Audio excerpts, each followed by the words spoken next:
Gentlemen,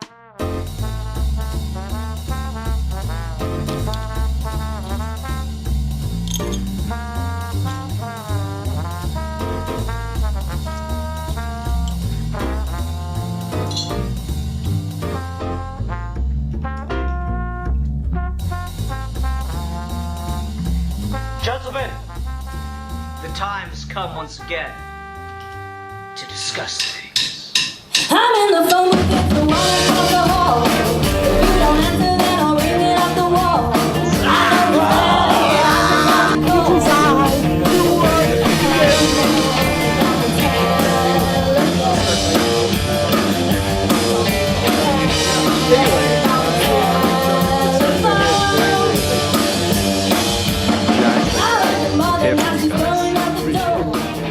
So let's go ahead and get into it. Hi everyone, welcome to another episode of Geeky Gentlemen. I am Sid2, and we've got a whole cast of wacky characters today. We got Rasco of Rasco's Modern Life. We got Connor Nielsen of Connor Nielsen. Work on the titles. .com. Yeah. And we got Alfie of A Geek for Fun. Hey guys. Howdy. Hey. Aloha. Aloha. I like that. That's a good one. I like that, Alfie. You win the prize for best hello. Anyway, what are we talking about tonight on Geeky Gentlemen, Alfie? I believe we're talking about the Batman and Harley Quinn animated movie that came out recently. Yep, we sure are. This is... Everyone, if you like this, strap in, because we're going to rip this to shreds. This is just... There's no other word for it. This is bad.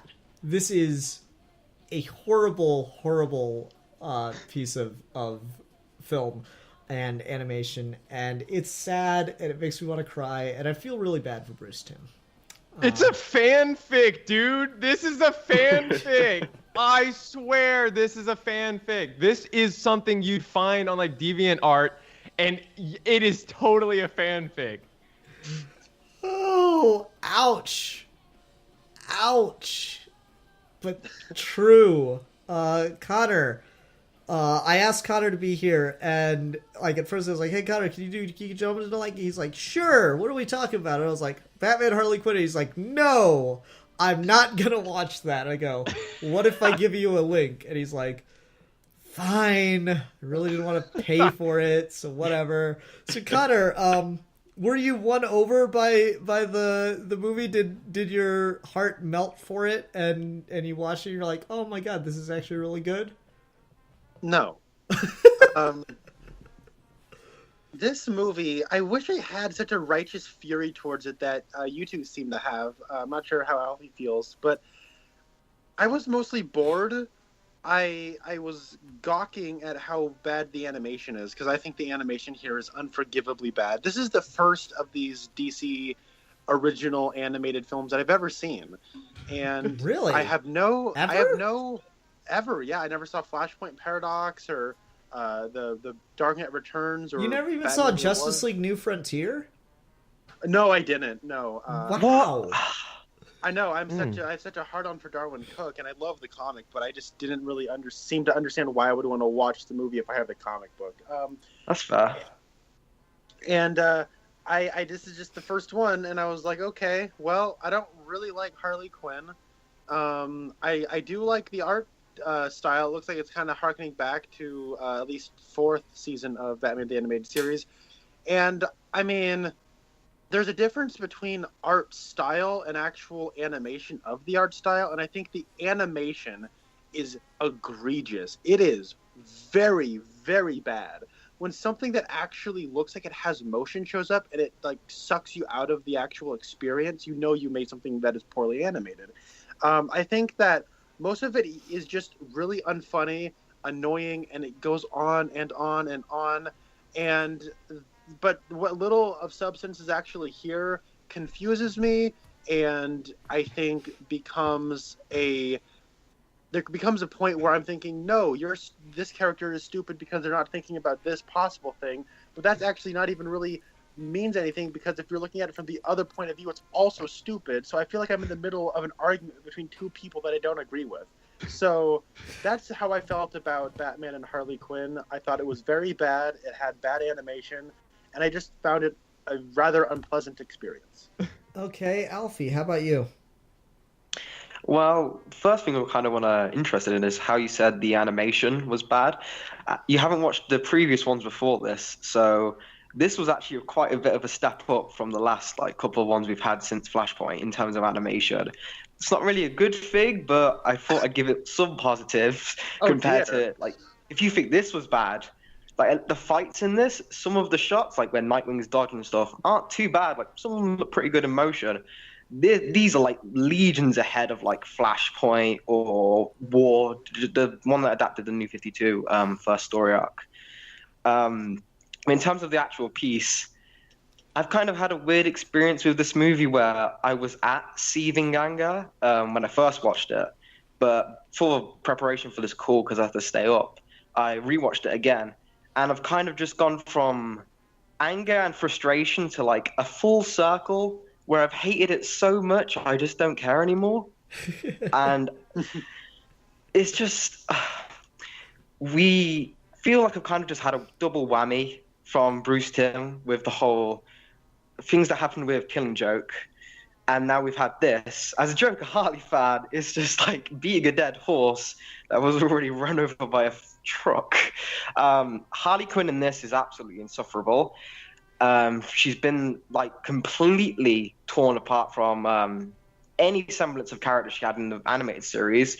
She's just a different character in this. I don't know if this is meant to be canon or what, but she's just a complete I don't have to phrase this, but she has no Harley Quinzel. She's just a caricature of even the Harley Quinn. Mm-hmm. Batman in this is basically just, I don't even know how to describe it. He's just not Batman. I don't know what. Someone else is going to have to call in on that because that is not Batman. The plot in this is like, it's basic. I mean, there's not much we can really critique for it. It's serviceable. Ivy's kind of all right. I mean, near the end, it just falls off the wagon, but at the start, she's fine. Jason Woodrue, I have no experience with his character, so he was kind of cool to see because I like seeing new people. But apart from that, yeah. And as a Nightwing fan, oh boy, I'm not even going to get into that. We're going to get into that. We're going to get into that. Don't you worry. Not just on my own. I need backup destroying this. Okay. All right. And so I think something will be fun to do because I guarantee you the rest of this is going to be pretty negative. Let's all go round robin real quick and say one thing that we thought is just genuinely, if not good, was at least a good idea. Or good on some level. So I want to talk about Poison Ivy's character. I don't think she's like perfect in this or whatever, but this is about the right flavor of Poison Ivy as far as motivations for me go. But she's an idiot at the end. No, I agree. But like just the general sense of she wants to save the Earth and she doesn't care who she has to hurt to do it, but at the same time she really doesn't want to hurt people. I thought that was a pretty good character motivation place for Ivy to be. She doesn't want to hurt people. She's just willing to in order for like her grander goal. So I thought that was a pretty good approach to Ivy. And even to some level, I like that she kind of melts around Harley. I thought that was pretty good. That Harley is kind of her anchor to humanity in a lot of ways. I thought that was a neat way to do their relationship.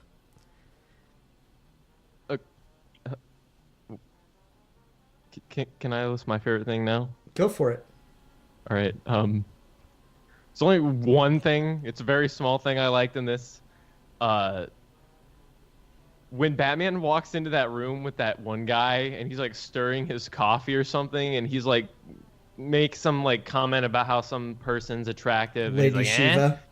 Yeah, and then Batman's just like doesn't react at all. It just like doesn't reciprocate any sort of banter. I like that. That was the only thing I liked. This freaked me out, dude. This disturbed me. Like while watching this, to describe my reaction, I wasn't like angry or anything. I thought I was gonna be bored and really disinterested, but as I'm watching it, my face is like Danny in The Shining when he's like watching as his dad kills the guy with the axe, and he's like, "Ah!" he's like shining. Like that was my face. I was like disturbed. Like it weirded me out. Mm-hmm. This was so Bloody hell. creepy. This to me, I swear, this is the kind of thing that you see from someone who's just like some lonely, horny person who writes this and puts it on the internet, and like it's designed around like a lot of weird sexual like fetish things related to the characters, and it's totally there for people that like have weird like sexual attractions to these comic book characters, and like that's what they want to see. It really bothered me. Okay. Connor, what was a positive you got from this movie? So I had to think about it for a little bit, because I didn't hate this. I thought it was very bad, but I didn't, like I said, I didn't have a righteous fury towards it. So I guess I liked half of one thing and half of another thing, so I'll count that as one thing. There's a weird moment where the Floronic Man and Poison Ivy like talk about this whole thing, and like this weird environmental message comes out of nowhere, and I thought, well, I mean, that was an idea, right? I mean, What specific moment are we talking well, about? they're talking about like they talk about climate change and all that stuff, but what do they actually change? It's like, okay, that's at least trying to be about now. That's at least an idea or something. So then the other half of a thing I liked was I like where they go to that one roadhouse, and then there's like a whole sequence where there's like people singing. It's like the sidekick of Villains Club or something. Uh-huh. And they kind of go there for a while, and we hang out there for a long while just hearing people like sing, and we watch people dance. And then Harley comes back and is like, okay, I got to go do something. And then she goes up and she does a song and dance. And that scene played out at like a reasonable pace of like an actual scene. So I thought that was actually, from a pacing standpoint, something that felt like a normal movie. So I kind of like that in theory. Of course, the actual execution I did not quite enjoy. So those are the only things I actually really got any sort of nuggets of interest out of. Okay, and it's weird for me. Like, I can think of a number of things that I enjoyed in this, but I've watched it twice now. So, Alfie, what's something you liked about this? Okay, so first of all, we know Captain Clown's alive. That would have been my number one. But apart from that miracle, how the hell he survived, I don't know. But I want that to be a movie instead of this. My second one's going to be right at the end credits, we get a scene with Harley, and she's a talk show host. And I thought that was I don't know if it was intentional, but it's like that's what she is in the Batman, and I like that because I like the Batman. But apart from that, yeah, that's it. Okay. No, I guess it's weird. I guess I'm going to be one of the more positive ones in this. Like, you know, I don't think any of it was done well, but, like, I like that we get, you know, not a super serious Batman and Nightwing in this. Like, I like that they actually clearly are having fun together doing this stuff. Like, you know, when they're in the bar and all the guys want to fight Batman, he's like, okay. And he clearly is having a bit of fun brawling. And I like when they're driving the car and Booster Gold calls and they got like code for each other to decide whether or not they want to team up with someone else in this. Like that Nightwing makes the jerking off motion with his hand. He makes like the jerking off ejaculation, like the full thing. He didn't have to go all the way. He went all the way. Yeah, Why would they do that? I agree. The execution is questionable at best, but like I like the kind of some level of the dynamic there where they're clearly having a good time. That was kind of fun. Anyway, but then there's, you know, obviously there's a lot of stuff not to like. Like, I don't know who thought it would be funny to have Harley Quinn fart in the Batmobile. Like, don't get me wrong, I snicker, I laugh at that scene. I was watching it with Haley, she laughed at that scene. It is, on a really base level, humorous, but like, it's so dumb. That is like literally third grade humor. Okay, but who wrote didn't the get why they line, repeat I it. don't mind it, it smells like dignity? Who wrote that? No, it's not that's dignity, fun. discipline. Oh, discipline, my bad. Yeah. It smells like discipline. Ooh. Who thought that was funny? Whose idea was that? Bruce Timm? I don't know. it's not good. Horny guy on the internet thought that was funny. That's where they got this from. Yeah, like, okay, that's something worth talking about. If this whole movie is meant to, like, sexualize the hell out of Harley Quinn and everything, why have a scene of her farting? Is that their, like, feminist undertone? Because if so, that's poorly conceived. After she talks about like being like really smelly after fighting Nightwing and talking about, oh, I'm gonna go take a shower. No, I'm gonna get it on with Nightwing. Is that like a weird thing of like, oh yeah, I love boning women that are really sweaty and stink really bad. Like, is that like a weird fetish thing that I'm not aware of? Yes, it is. Okay. It's the internet. Everything is a weird Now that you fetish said thing it, you're not it is. aware You're of. starting to understand where I'm coming from when I'm talking about this now. No, You're starting yes, to get the picture. Well, I There's a have conspiracy so much- here. This was found on the internet, and they turned it into an animated movie. Well, the animation quality is good enough for these directed DVD projects, so why don't we just pick it up? I guess so much of this I don't understand. Fundamentally, I don't understand the sexual attraction to the character of Harley Quinn. She just makes me really sad, just as a character, because she's from an abusive relationship, and I also don't. I don't know. I just don't find animated characters attractive. Like, I can't pop a boner looking at like any animated woman. Like, I just can't do it. So like all the weird like sexual leering and stuff at Harley Quinn's ass is so confusing to me. It's like, wait, so people find this like titillating? I can't connect with that on any way. So much of this I guess went over my head.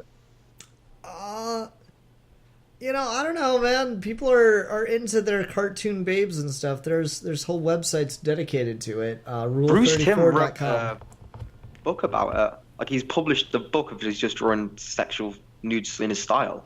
So he's obviously interested in that aspect. Well, So I think it's just Bruce Timm and fellows. well, okay. So if people do get a kick out of this, I mean, good for you. I'm not judging. It's your own thing, okay. But It's 2017. We have bigger broadly to issues. Any audience member listening, I'm not trying to shame anybody, but I'm just saying I don't get it at all. So I just couldn't connect on any way with it. Yeah. So No, fair enough. You're not alone on not finding cartoons sexy. It's a completely different topic, but I remember having a conversation with a friend at one point. He was like, "Man, jerking off to cartoons is weird. Like, why would you jerk off to something someone drew?" I'm like, what do you think porn was before the invention of photography?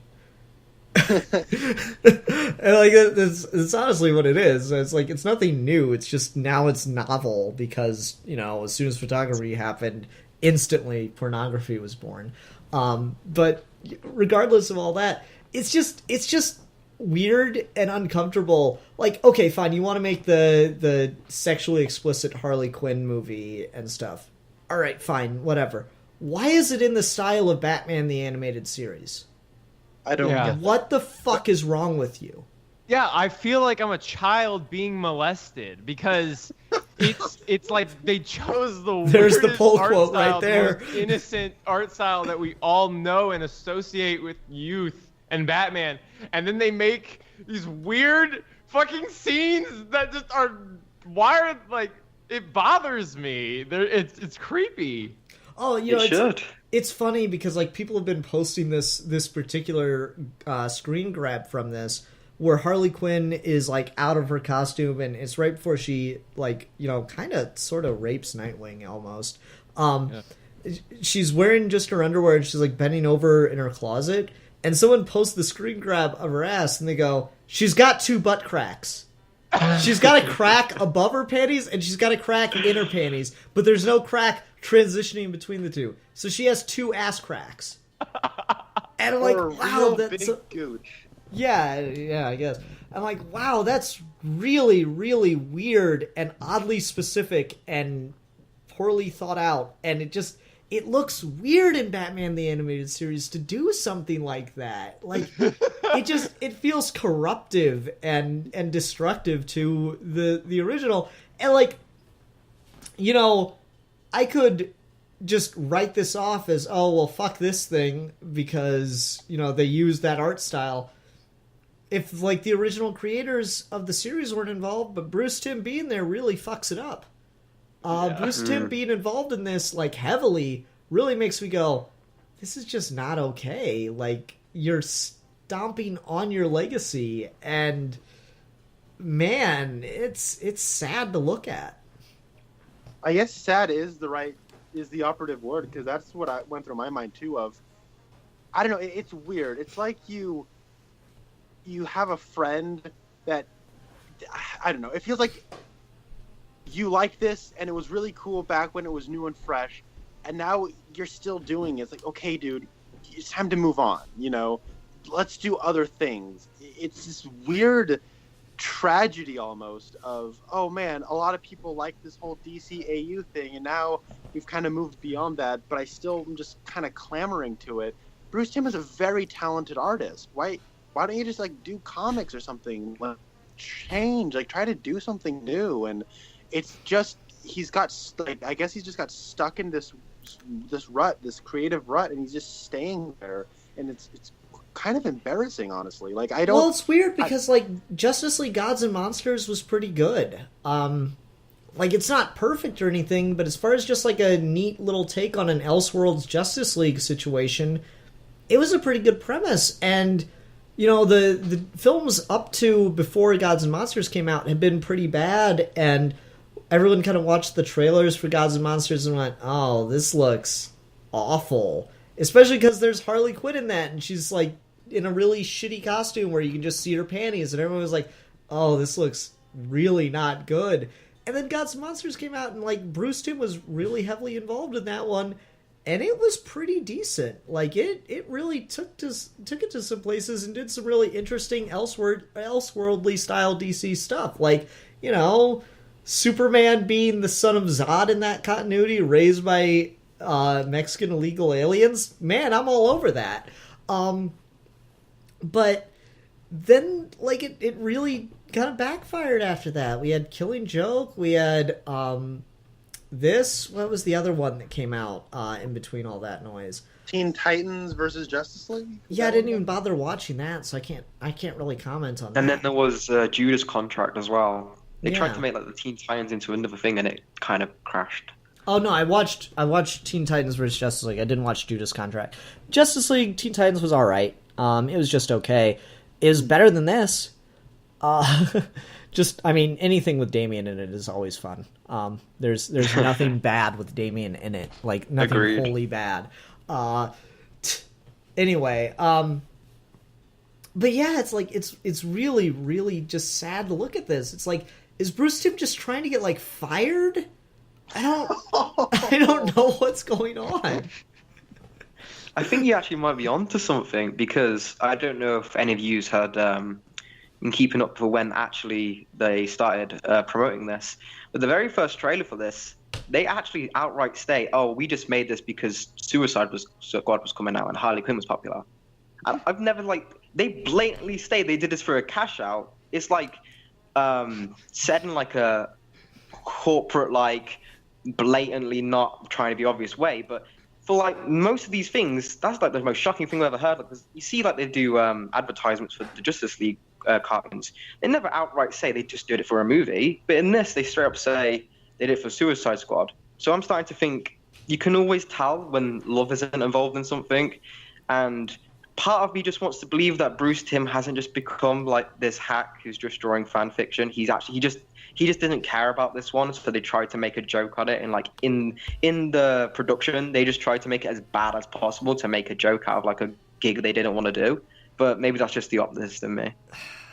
I don't know, man. It's hard to watch, and if you want to make just a joke out of something you didn't want to do, don't stomp on the one thing that everyone agrees was great.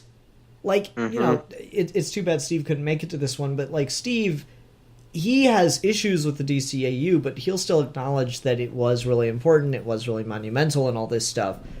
And this just, like, spits on that in a weird way. This is like, it, like, dug it out of, like, the DCAU went out in, like, a dignified fashion with, you know, just this, like, a quiet grace. And then there were, like, a couple imitation projects that came out in the DCAU style. There was Superman Brainiac Attacks, Batman Legend of the Batwoman, stuff like that. But they, they weren't awful or anything. They were just quiet little home release stuff. No one really paid attention to it. Now we have this, and like this got marketed. This is known about. Like I say, Superman Brainiac attacks. You don't know what the fuck I'm talking about. This is something people are aware of. And so this is in their minds as part of Batman the Animated Series now. And that's just sad. Yeah, it's weird. So because, Suicide Squad just can't be a terrible movie in a vacuum now. It can't just be a bad movie that for whatever reason, some people like. It has to now be affecting the Batman Animated Series legacy. Oh my god, it just gets worse and worse. It doesn't in there, dude. It's roping in directors that I'm a huge fan of. It's got Gavin O'Connor. He's apparently doing the sequel now. And we also got Slut the movie coming out pretty soon after that. Yeah, it's just gonna keep going. Slut the movie? Is that your name for the Harley Quinn movie? That's Gotham City yeah. Sirens. Oh. Or Harley Quinn. Oh, ouch. And like this, Hardly Quinn. Yeah. And that's the other thing to talk about in this Harley Quinn Batman movie. Harley Quinn. This is like, okay, they've obviously, Arlene Sorkin, she's gotten older over the years. I think she's retired now, actually. So she can't voice Harley Quinn forever. And we've had different voice actresses voice Harley Quinn.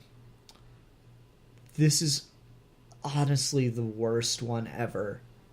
And it is in a project where really this should not be called Batman Harley Quinn. This should be called Harley Quinn Batman. In all honesty, right? This is basically the closest she's ever gotten to a starring role in a thing beyond a comic book.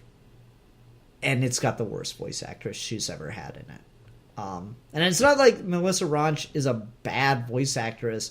It's that is not Harley Quinn's voice. That's not even close. That is like, it's doing a Brooklyn-style accent, but it's not the right kind of Brooklyn accent. It doesn't fit. It doesn't sound good.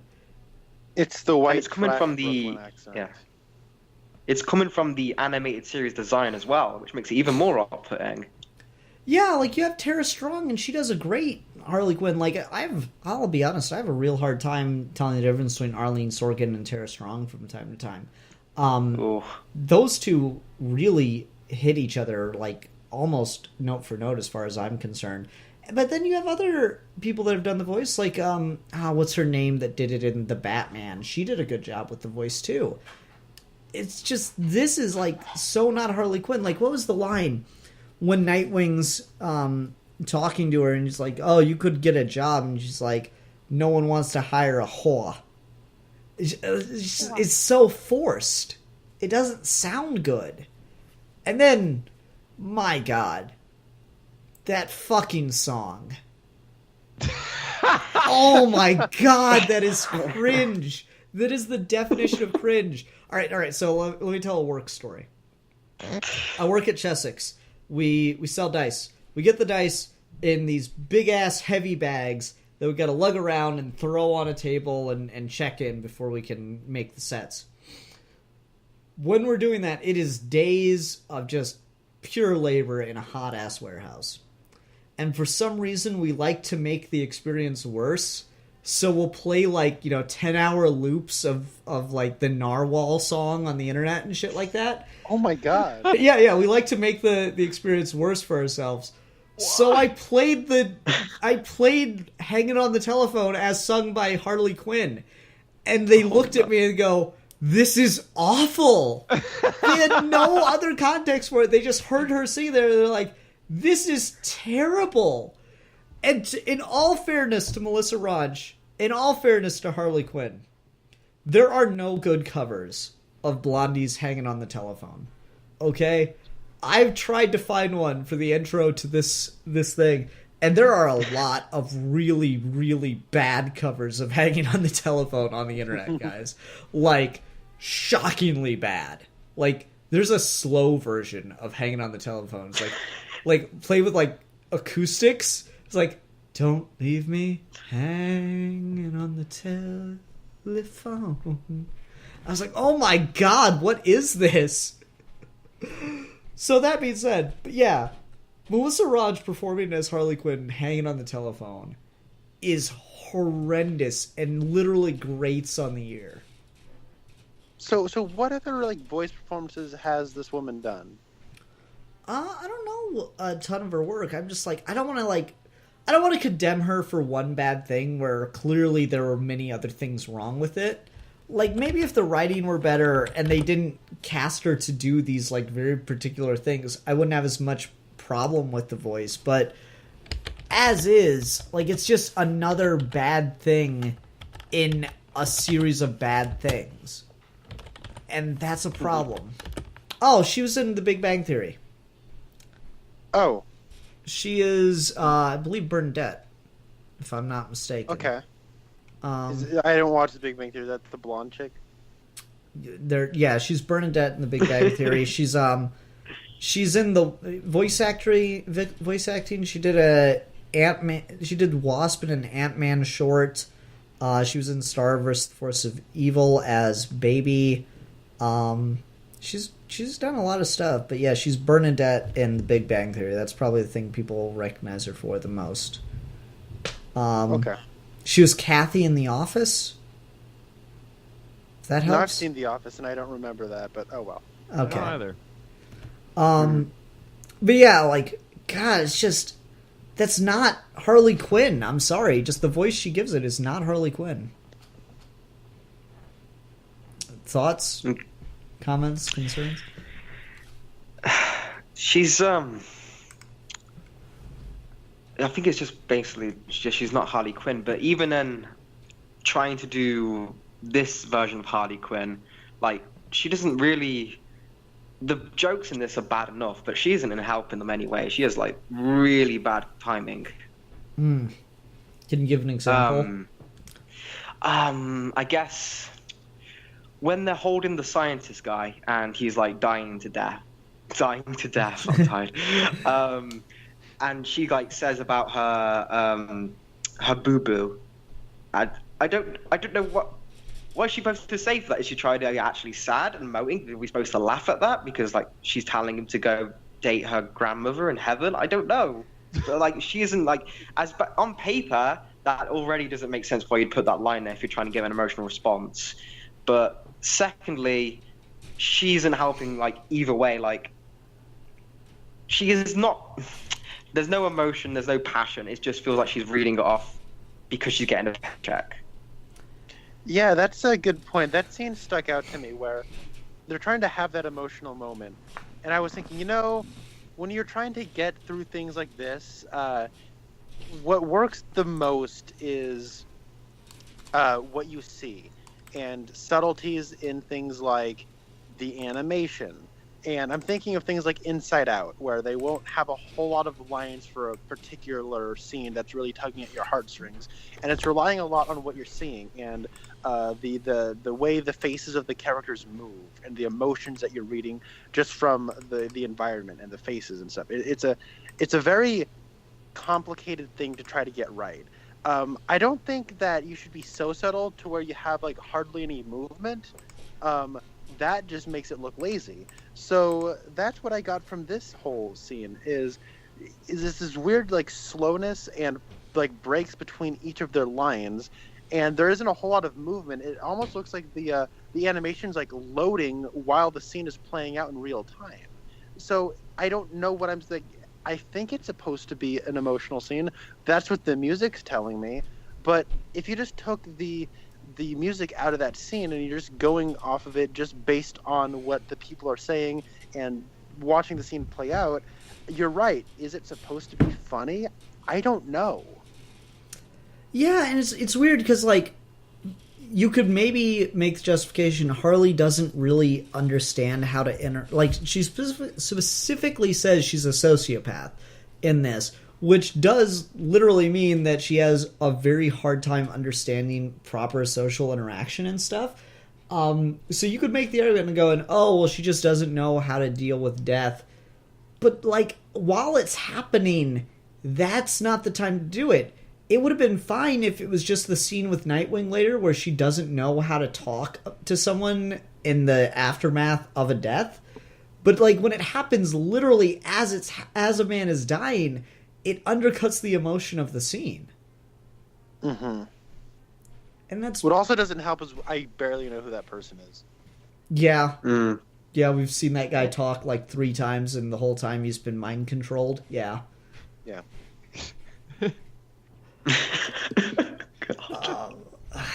I don't know, Rasco, you bring us somewhere on this. Okay, I want to talk about Poison Ivy and why Poison Ivy is a complete idiot at the end. Okay, so Poison Ivy is like about to so Harley is like, Batman said, I'm not gonna talk in that voice, but she's like, Batman said that like if you have like any miscalculations, like even the slightest miscalculation, you could destroy all life on Earth. And Poison Ivy goes, okay, I understand, but like if we do nothing, we're as good as dead, yada yada yada. So it's worth the risk, pretty much. That's, I guess, her position. So then Harley Quinn just gets her to cry by crying, which I thought was really stupid. But then, and then like freaking everybody runs into the scene. Now everybody's there all of a sudden. And then all of a sudden, like Poison Ivy is now making a counter argument to her argument that she just already countered when Harley Quinn made it just a second ago. But now she's like making it passionately, like she believes it. But the reason that she switched sides wasn't because any sort of like logical debate that they had. It was because freaking Harley Quinn cried. And now like Poison Ivy's pretending to have like this deep, nuanced understanding of where Batman and Harley are coming from. That's not how people operate, and that's not how she operates given what you just showed us in the scene. Mm-hmm. Definitely. And like that's the thing, is like, yeah, the whole scene doesn't work, but I really like the idea that Poison Ivy on a conceptual level is like, okay, I'm willing to risk the lives of all humans in order to try to save Mother Earth. But then in practice, when she's literally like got the trigger and she's got Harley, her best friend, sitting right there, you know, moved to tears. Yeah, I like that conceptually. That's actually, you know, on paper, that's a good scene. In practice, in the context in which it exists, I don't have a problem with Poison Ivy changing her mind because she's seeing Harley cry. What I have a problem with is that Harley knows she's manipulating her by crying, which is weird, particularly for this version of Harley. But also that Poison Ivy then sees the logic after that. I'm like, no, that really doesn't work. The way that scene should have worked is Poison Ivy says, I have to take that risk.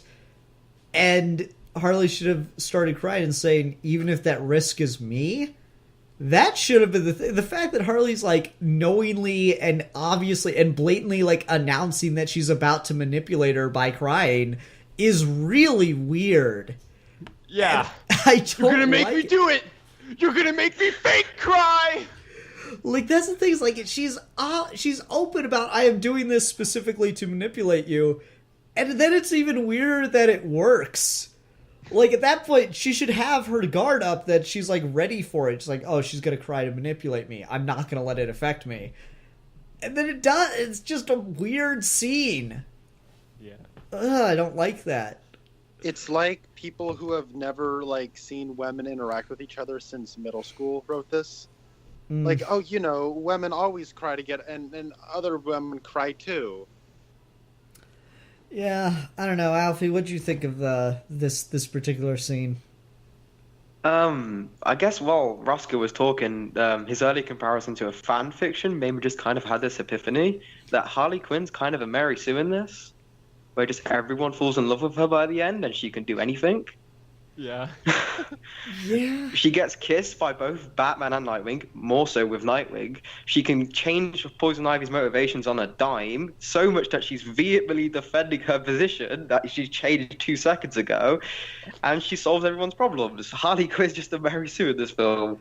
Yeah, can we talk about that? How stupid it is that Harley Quinn's the one to think of lighting Jason Woodrue on fire? And then it just ends there? Yeah, and like, oh wait, did you watch after the credits, or did you turn it off the second that it went to black?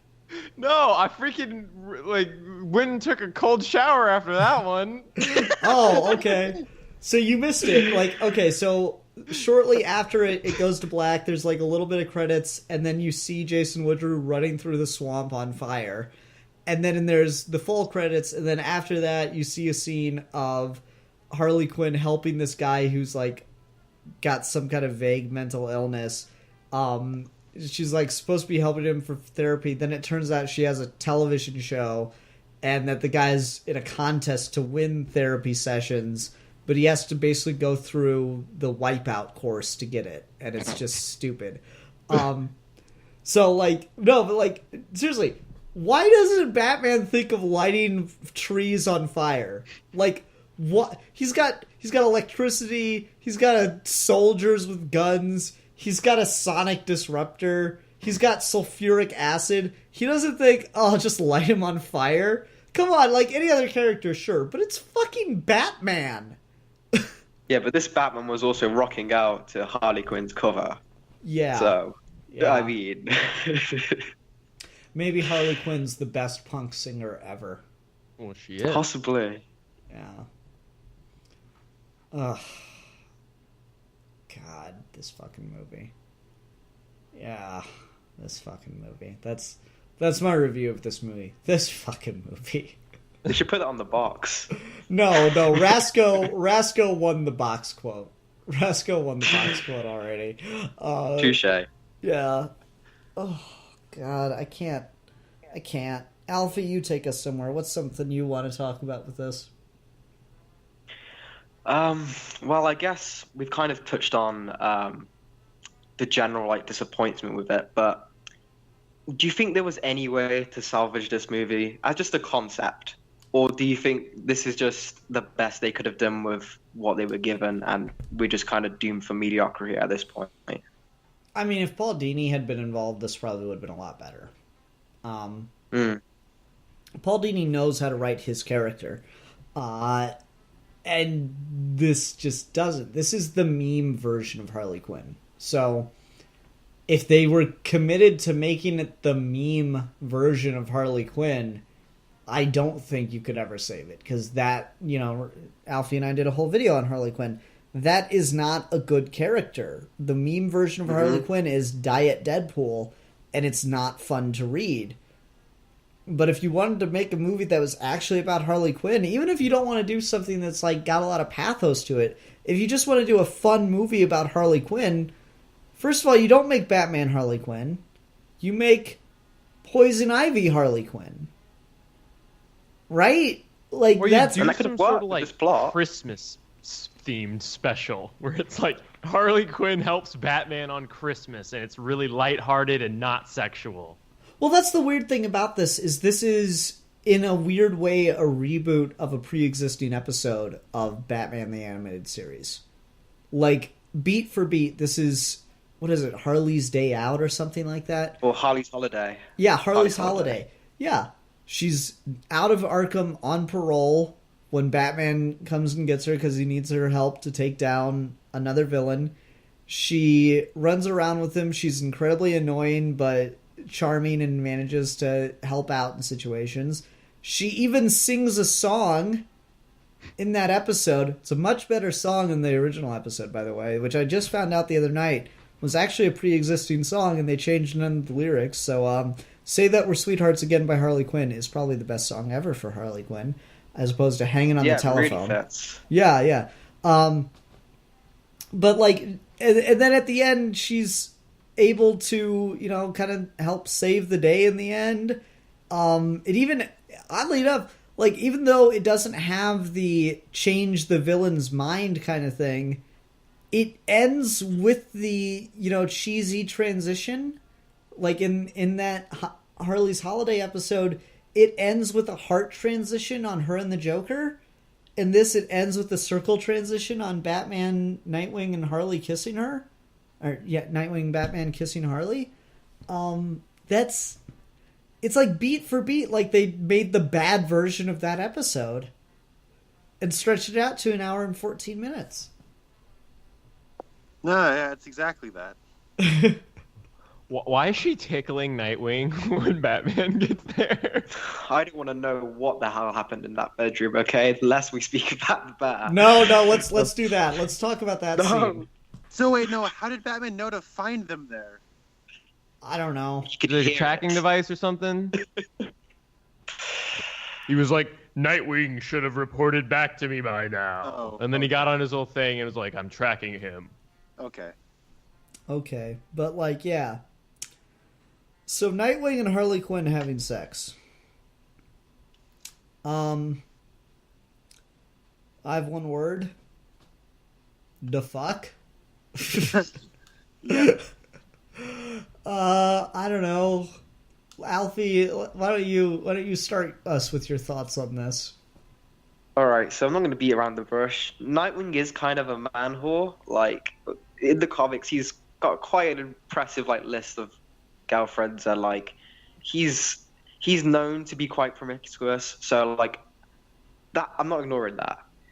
But if we're going to take, I don't know when this is supposed to take place, if this is even canon, but the things that Harley, even if it's not the same Harley, it's the same design, the things that this Harley did to his little brother Tim in this continuity, supposedly, and then he goes and has sex with her, and he's like, the things I do for Gotham.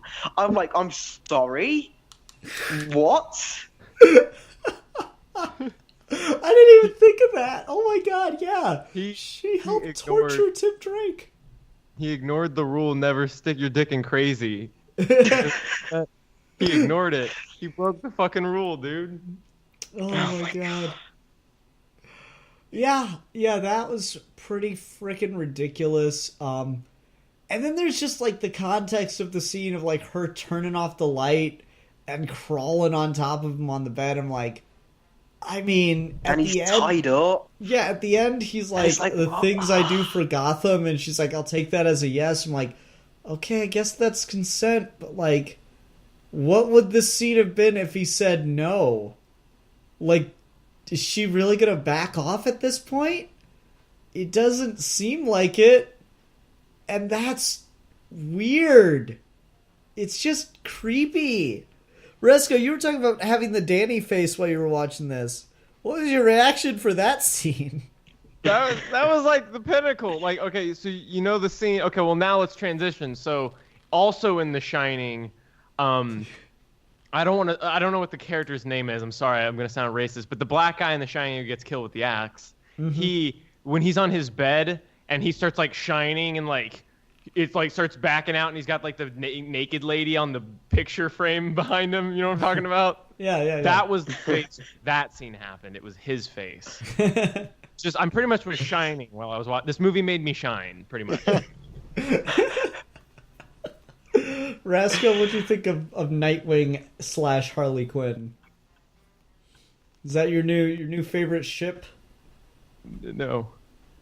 The OTP. No, I was asking Connor. Connor, where's Connor? Hello? Yeah. Is Nightwing Harley Quinn your new ship? No, I hate, like, oh my god. So I already knew about this. I knew that she basically sexually assaults him, and then he goes, okay, sure, why not? And then it happens. It was, I don't know. I mean, I don't really know how much to add to the conversation. It was just like, I knew it was happening, so when I watched it, it was like, all right, might as well get this over with now. I didn't really have an honest reaction from it since I already knew it was going to happen. But I just guess in theory, it's sort of like, well, they only put that in there because somebody wanted to jerk it to that in some day, so that's the reason it's there. I mean, at this point, why not just make a Harley Quinn porno? Yeah. Send it right out of DC. Why not? I mean, We'll they review already it made on this. if somebody wants to make a fan porno. Oh my god, no, we are not reviewing Scarlet Knights. We are not reviewing Scarlet Knights. I swear to God, I'll kill you. Can we review that? That's a real thing? Yes, it's a real thing, and it's disturbing as fuck. If you ever wanted to see Harley Quinn get gangbanged by some dogs, then that's your thing, I guess. But no, we are not reviewing Scarlet Knights. Don't ask me why I know that's a thing. Just don't. But anyway. Oh, God. Anyway, yeah, I watched this and I'm like, this is just, again, this is like so wrong. And, you know, it's weird. There are kids who grew up with the animated series. I'm one of them. And to see this is like, it really is just sexualizing your childhood. in a really blatantly uncomfortable way. It just makes me feel weird. And like, I don't know, if it had not been so blatantly this is happening and it had just been heavily implied, I might have been more okay with it. But as it was, I was like, oh, this is disturbing. And like, I don't know, like if it had just been the jokes after the fact, that would have been one thing. Like if Batman had come in on Harley, like, you know, tickling him still tied down in the bed or whatever, and just gave them a look, and Nightwing had like been insisting that nothing happened, and then she was just kind of like holding that over him the whole episode or the whole rest of the movie, that could have been kind of fun. Like, I did like the line, relax, I'll call you sometime, maybe when I'm out of batteries. That was a funny line that got a laugh out of me, but like in the context of what just happened, it was just creepy. Yeah, like so when Batman walks in, he like looks at like the bedpost, and there's like, is it like the bond? Is it like the torn fabric that was tying Nightwing to the bed that he's looking at? Like, what is he looking at? Do you know what I'm talking about? Yeah, it looked like Yeah. What's the point of that? Is that to be like, is Batman, is like, there's supposed to be a joke there where he's like, oh, he's into bondage. Like, what is he supposed to be thinking there? Because I don't like, know. it makes it look like he's like a detective picking up on clues, and it's like, that wasn't really revealing anything. I mean, like, what did you think they were doing in there? It's specifically weird because Batman just blackmailed a guy who was apparently into bondage. Like, a scene earlier, Batman literally blackmailed a guy who was into bondage. It's like, I'll Batman reveal to just people thinking, that like, you're into bondage. This is karma.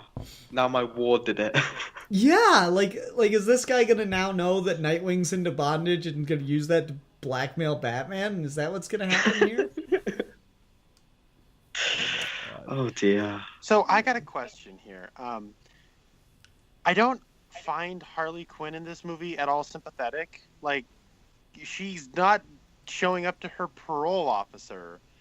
She's just really mean to people, and she stops the Batmobile to get out and like beat someone up who stood her up to prom, and then she's just a crazy person. And then we're supposed to be like, oh, poor Harley Quinn, they just don't understand. And I mean, Batman's kind of being a complete dick to people that he has encountered in the past. I mean, yeah, for some reason, like, I would understand why Batman would be apprehensive to people he's put away time and time again.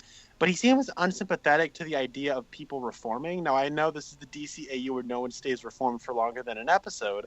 But just out of principle, it just seems like if I was just to watch this, I'm going to watch this Batman Harley Quinn movie.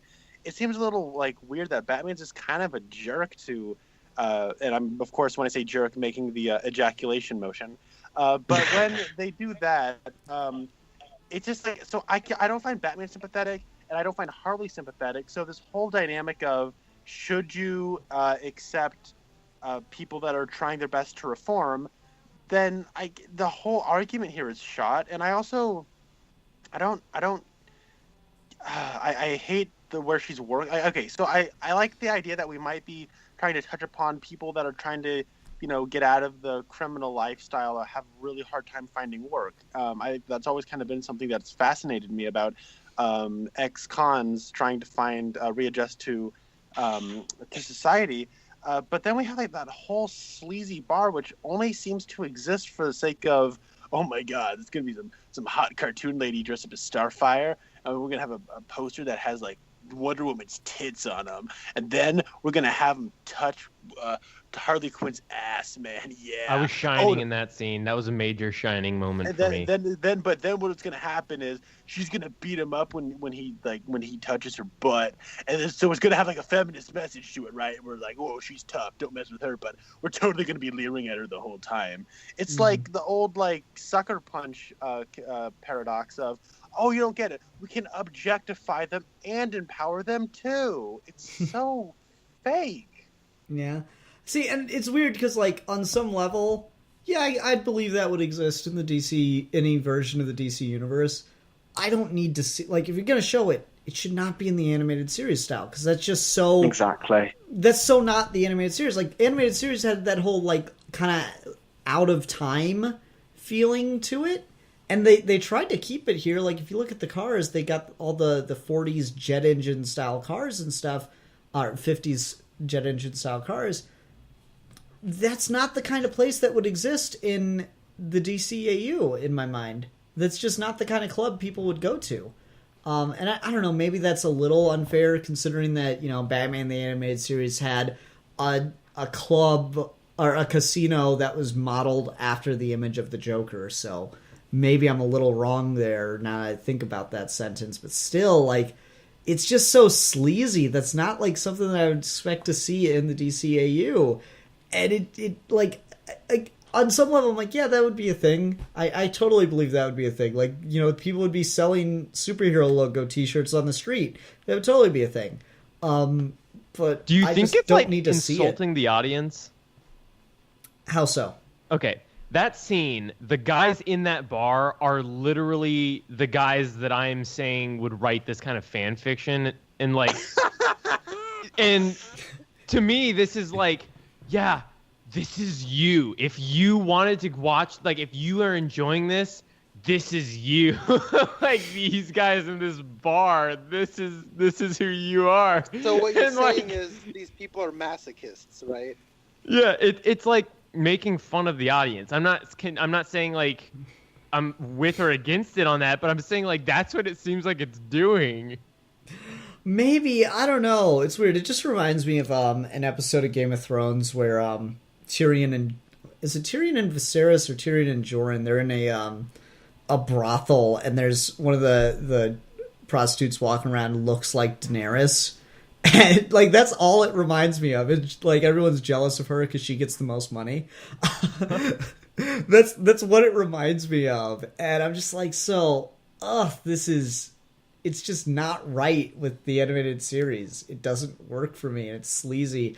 And yeah, it's weird to put the guys in there and like, that guy got his ass kicked for trying to grab her ass. I'm still gonna look at her ass, though. Well, you realize you're part of the problem, right? Like, I don't know. I'm so confused by this. Yeah, it was really weird. It also was like really weird when what's the name of the green plant guy in this? Jason Floronic Woodrow. Man. Or the Floronic Man. Okay, I'm gonna call him the Green Elf. When the Green Elf Ask for the name and then specifically decide not to use it. Bold You got move, both Rasco. names. so when the Green Elf discovers Poison Ivy and Harley Quinn, did anybody else think that they were like intentionally making that scene look as if he was walking in on two like lesbian lovers? Yes. He's like, oh, I see how it is now. You're together. I see where your allegiance is. Like, it felt like they were literally trying to make that look like it was him intruding on a love scene between Harley and Poison Ivy. I think that was the intention, the kind of humor they were going for. Yeah, it was weird. Yeah. Since we're at Didn't the like end it. again, Because as we all know, lesbian is funny.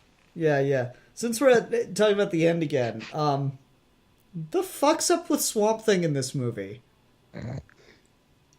What the shit with that? Was he voiced by Mark Hamill? Didn't I hear that Mark Hamill voiced Swamp Thing in something?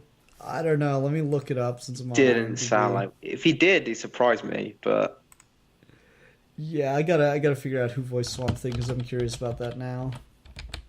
John DiMaggio. Okay. oh, so someone who did play the Joker. Yeah, John DiMaggio as Swamp Thing. But yeah, like, he just shows up and he's like, what you're doing, it's wrong, but I'm not gonna pass judgment on you for it. Okay, bye. Like, that is literally Swamp Thing's scene. I'm like, why was he even here then? Why did we build up to that? Okay, bye.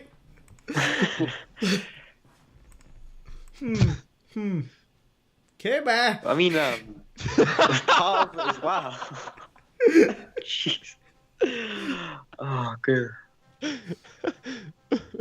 It's Obi-Wan from episode 3.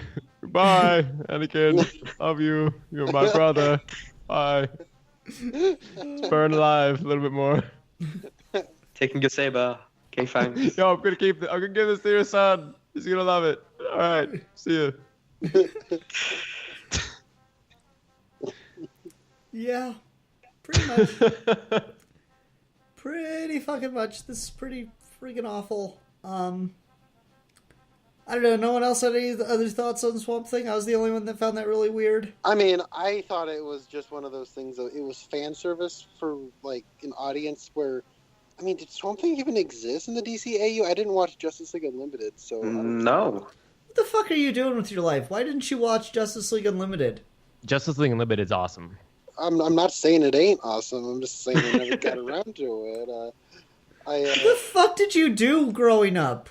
Well, I watched Justice League. I saw that cartoon. I didn't actually But know not about. the better version. Whoa, geez. Okay, I guess this is where I'm in a corner.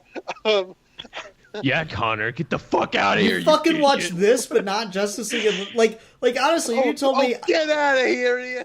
You're such a beta male, Connor. What a beta male move. You didn't watch Justice League Unlimited? No, like honestly, Connor, if you had told me, no, I can't watch this because I haven't watched Justice League Unlimited yet, I've been like, oh yeah, go ahead, keep watching Justice League Unlimited instead of this shit. But no, like if you had just been watching Justice League Unlimited, that would have been fine. What the fuck are you doing watching this and not Justice League Unlimited? Oh my god. Okay, so You can leave right now if you want to stop reviewing this and go watch Justice League Unlimited instead. It's not on Netflix anymore. I can't watch it on Netflix. Oh, So, total beta male move to miss an opportunity to watch Justice League Unlimited. Oh my God. Am I right, Ian? Or Yeah. is Connor Get not out the of biggest? here.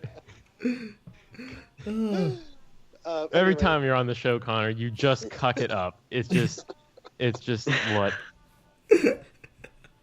How can we? Oh, Ay, ay, ay. Oh man. Okay. Well, what I'm getting at is Swamp Thing. It's weird fan service for someone who, like, this is okay. So this feels like fan service for the horny adult who grew up thinking these cartoons were hot, and who, I guess, who also have the fetish of, I always wanted to see Swamp Thing interact with the cast of the DC or the Batman corner of the DCAU, and I guess if that's an issue you have, look it. It's Swamp Thing. Okay, now it's gonna go now, but you saw Swamp Thing for a full like 30 frames of celluloid. So Yeah, bye. yeah. I mean, it's weird. To my knowledge, Swamp Thing never showed up in DCAU. He might have been in one of the background shots of the entire Justice League, but I couldn't tell you. yeah. If they did, and they didn't get Blue Beetle in there, that's even more ridiculous. Yeah, yeah. Okay, I also thought it was stupid that we had to have like subtitles for the code they have. Like when he puts an L on his forehead, they're like, "Oh, that means loser." Well, yeah, everybody knows that. And then he does like he like kind of puts his hand across his neck and says, "No, no, no." Yeah, everyone knows that. I mean, the only thing that I could possibly think is like the weird ejaculation motion, meaning jerk. But that's just because the motion was so, like, Weird. it was so jerky. And Well, that's it the didn't- thing. Like when you do the jerk off motion, adding the ejaculation to the end of it creates a completely different connotation Yeah. to the motion, right? Like doing I'm jerking off to Booster Gold. yeah. Why Like, isn't we? That's amazing. Well, no, it's like it's a completely different connotation because when you do the if you just do the dry jerk without the ejaculation, that implies this guy's a jerk off. But if you do the ejaculation, that means like you're turned on by that person. Like that is the connotation I get from that. Oh my god. Why do they have to like wrap Booster Gold into this? Come on, really? You gotta make Booster Gold be a part of this wreck? I mean, like I don't lie, I kind of laughed just at the notion of Booster Gold getting like, blown off. I thought that was pretty funny. It's like That was actually really funny. I'm not gonna lie, I like that part. It's like that sounds like paper. Gotta go. Bye. Like that That's was actually treating Booster Gold exactly how Unlimited treated him. So oh, it's- and yeah. the It's exact pretty same thing consistent. in the exact same thing in Justice League Action. I'm Time's rat guy. Like that was you know, they get how Booster Gold is seen by the DC universe pretty well, but yeah, he didn't need to be in this. I guess Booster Gold is the one ray of light this has. Yeah. Saved the whole thing. Okay, let's talk about this because people are really getting you know, on the fence about Kevin Conroy. How'd you guys feel about Kevin Conroy's performance in this? Yeah, I thought it was fine. Like, there was a couple of times where it didn't even sound like Kevin Conroy to me. Like, I know he's gotten old and he's starting to sound old, but I mean, it didn't even sound like Kevin Conroy at certain times.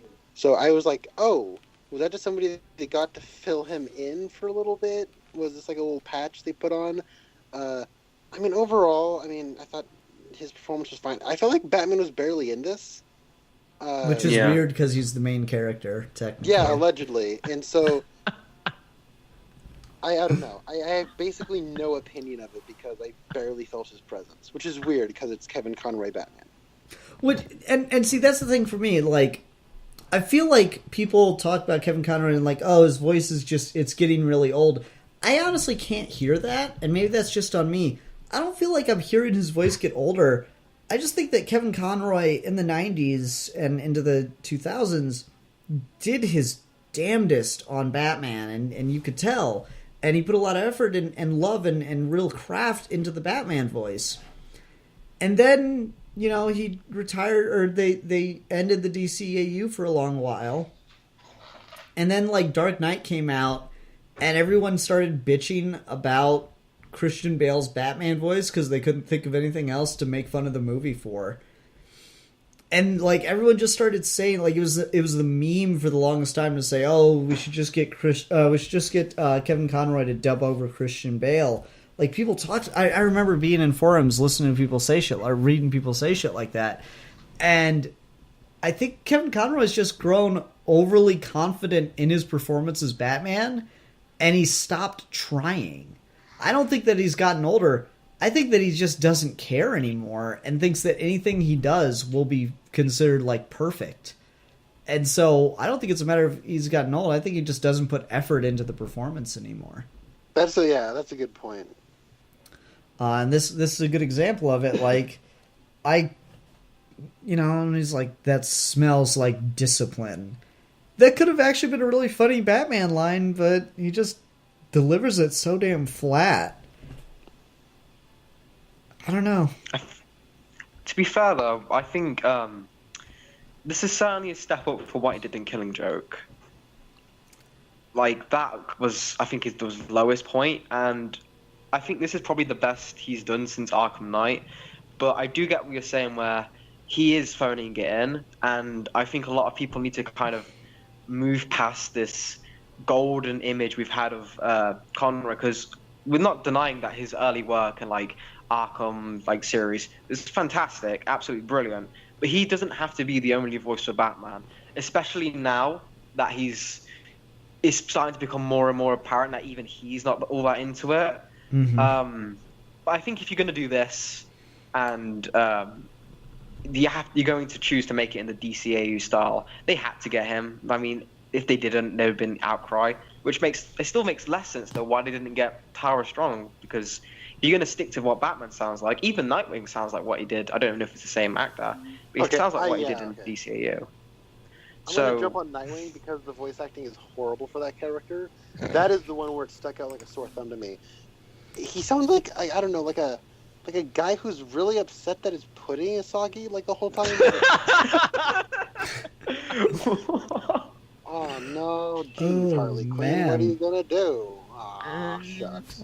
Batman, make it stop. Like, it sounds like a weird robot.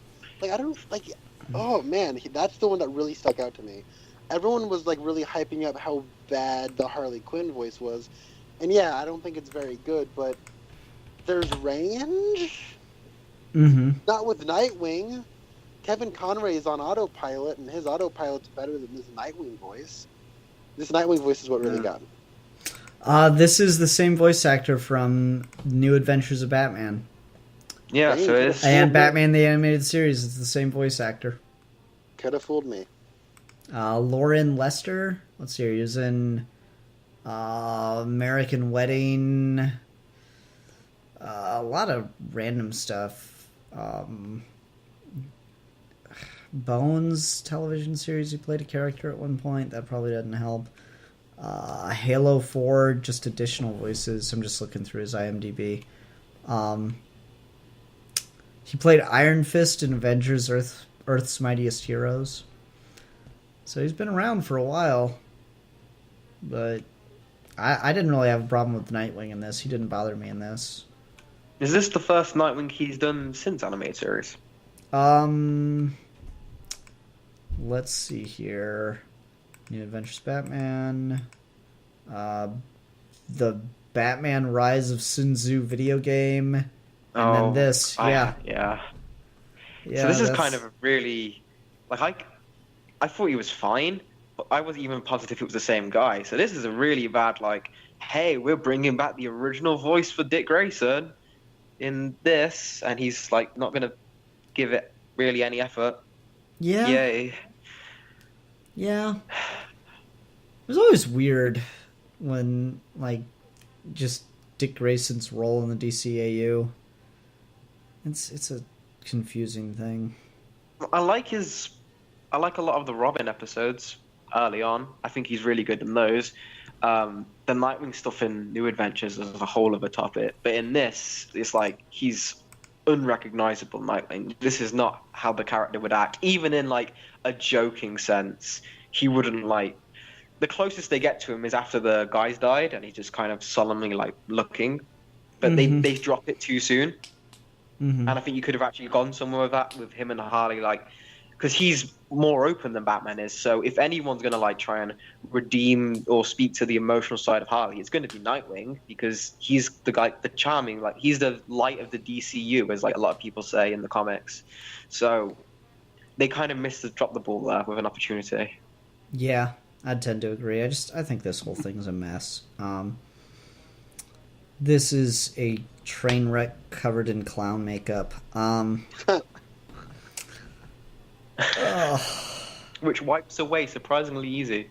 Yeah, no, clown. There's a specific thing. Alfie and I have both done Joker cosplays. Clown makeup is nowhere near that easy to get off. Like, this is before I discovered the miracle that is cold cream. I put on full face clown makeup once, and I was like, okay, I'm good now. Got in the shower to wipe it off, ran the water over my face, got a washcloth, was wiping, looked at myself in the mirror real quick from the shower. None of it was gone, but the rag was still covered in clown makeup. That is not how clown makeup works. You cannot wipe it off with your sleeve. It would just smear. She wiped off her mask as well. Yeah, apparently, like that's something I've seen from time to time. Is people will interpret the domino mask as makeup as opposed to like a physical mask. Yeah. So I'm not going to be too hard on that one, but I will just straight up tear it apart for that is not how clown makeup works. So let me just ask you this. This has nothing to do with anything. Alfie, have you found a solution to like making sure clown makeup doesn't get on your clothes when you cosplay the Joker, or no? Hide it with the blood. Yeah? Okay. That's the... no, there's... just depends how hot you can get the water to be. That's about it. Yeah? And how many towels you're willing to sacrifice. No, I just mean like so that when you're walking around as the Joker, have you found a way to make sure that like... Baby powder. Oh, sets the makeup? Nice. Okay. Good to know. Perfect. Okay, cool. I don't know when I'm next planning to cosplay as the Joker. Part of me really wants to find a way to cosplay as the Joker, but keep my beard and dye my beard green, because I think that would be fucking awesome. You could be like the really pirate cool. Joker from that Elseworlds Batman story. Or just Yeah. like generally, I really like stuff just in the comics where like Joker, like all of his hair is green. So like there's the comic book Joker Devil's Advocate where they shave his head in that because he's actually in prison. And it starts to grow back as just like green stubble. I really like that. It's just a cool look. If you did the straight jacket, Yeah. it would kind of look like you couldn't shave an Arkham, so... Yeah. And that's why I did that one shitty fan film where it's just black and white, so I didn't have to dye my hair. I thought I was quite clever for that one. Anyway, okay, I think we're about done talking about this. Does anyone have anything? We've been talking about this longer than the actual movie. Yeah, we could serve that as a commentary. Oh my god. All right, does anyone have anything else, or are we good to go on to ratings? Take that as a no. Why did you do this to the DCU? Yeah, Hey, why, Bruce Timm? Why? Okay. Wait, yeah. Who wanted to review this? Whose idea was? This is my pick. This is to get back at Rasco for all the shitty films he made us review recently. Me and Colin just got dragged on the ride. Yeah. Wonderful. Well, no, it is also fun to tear this apart. Yeah. Okay, so let's go ahead and go on to ratings. Alfie, you know how the rating system works, correct? Mm-hmm. Okay, cool. Just in case, I'll go ahead and go first. I'm going to give this 0.5 out of 5 Harley Quinn Nightwing bondage / fictions. Or no, that's not / fictions. That's just fan fictions. Connor? I'll give this 1.5 out of 5 farts. Oh my god, how are you rating it higher than me when I actually said there's stuff that I liked about it? Well, I mean, okay, so if you convert mine to a 10 scale, which I usually use, it'd be a 3. I think it's really bad, but I didn't hate it. It's too short for me to want to kill myself while I was watching it, and more than anything, it just annoyed me. Okay. So, yeah. All right. Rasco. I'm gonna give this 1 out of 5 cookies. Whatever that is. Yeah. Just glad it wasn't a waffle. You don't want that blue waffle, son. The blue waffle will fuck you up. Okay, Alfie, what are you going to give this? I'm going to give this 1 out of 5 superhero hooter bars. Okay. That's interesting. Rasco, we need a discussion topic for next week. What's something we can discuss? Oh, fuck. Discussion topics? I don't know. Have we ever just talked about a director's body of work? Generally, we've talked about comic creators from time to time. We could do it with a director. I think we've probably done that before with somebody, maybe James Cameron or something. But can we talk about Stanley Kubrick as a director? Yes. Just talk about his whole career. Yeah. Cool. Works for me. That was who reviews the reviewers? They have that round where it's review someone's body of work.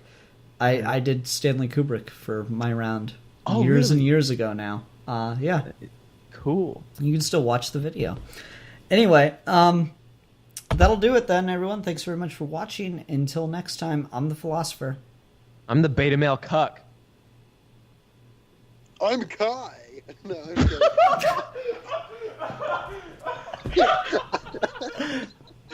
I'm the Santa.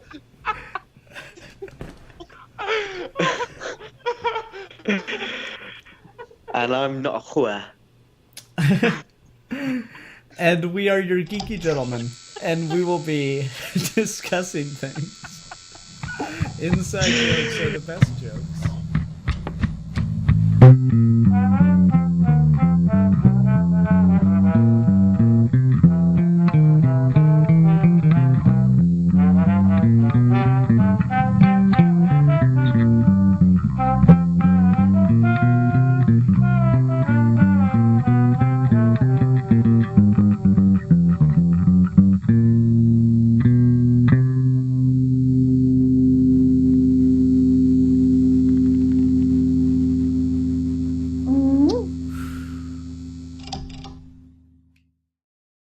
Let me get recording on some stuff. Connor, my main man, Connor.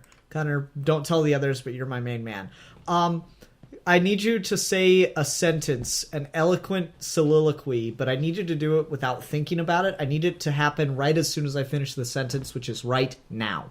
So when we ponder the questions of the universe and we think about Saturn and Pluto and Neptune, I wonder how on earth the fish flocks inside of the seas and the cavernous eye of Cthulhu. And I wonder, as you cross through the trees in the gorge, as it's burning in an inferno right now, what could have caused such a beautiful place to such a horrible fate as it is right now, with the teenagers that set it off ablaze, causing ash to rain from the sky as a perverse snow, giving all those residents of the Northwest cancer as they walk outside to only breathe. It is so sad. Really, that, like, I kind of just want to post that on its own because I'm a little bit impressed and kind of jealous because I could not have come up with something nearly as verbose as that.